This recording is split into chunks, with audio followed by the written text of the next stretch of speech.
You're listening to WZYE 95.9 FM. You are listening to WZYE 95.9 FM, the most influential name in Caribbean radio in the tri-state area. Broadcasting from East Orange, New Jersey, the most influential name in Caribbean radio, WZYE 95.9 FM. Your next singer, ladies and gentlemen, happens to be a youngster. Youngster in the game, he goes by the moniker Lord Baker. How about a round of applause for this boy?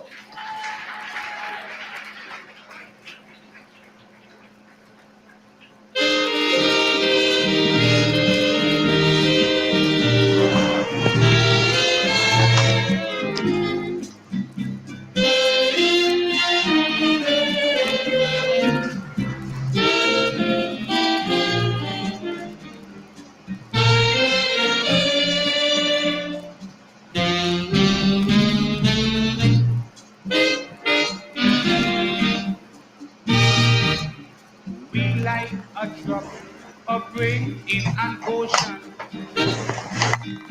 like a drop in the sea. But many, many nations still got alone from we. How we aspire and we achieve.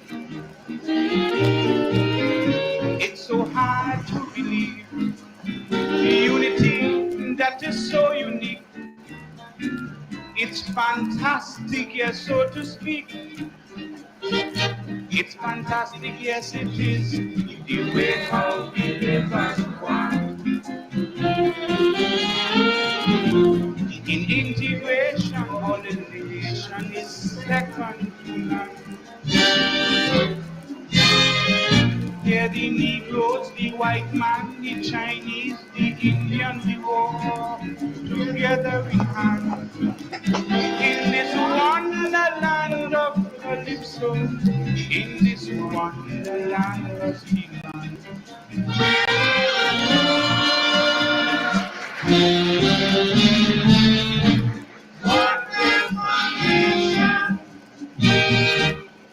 We may never invent a bomb, or on the moon ever land a man. Our population isn't yet a million, so then that in no disgrace. All Trinidadians have set the pace and rule every color, creed, and race in this world could find an equal place. So you see, it's fantastic, yes it is, the way how we live as one. In integration, all the nation is second to none. Yeah, the Negroes, the white man, the Chinese, their children, they play together in the sun. In this wonderland of Calypso, in this wonderland of Trinidad.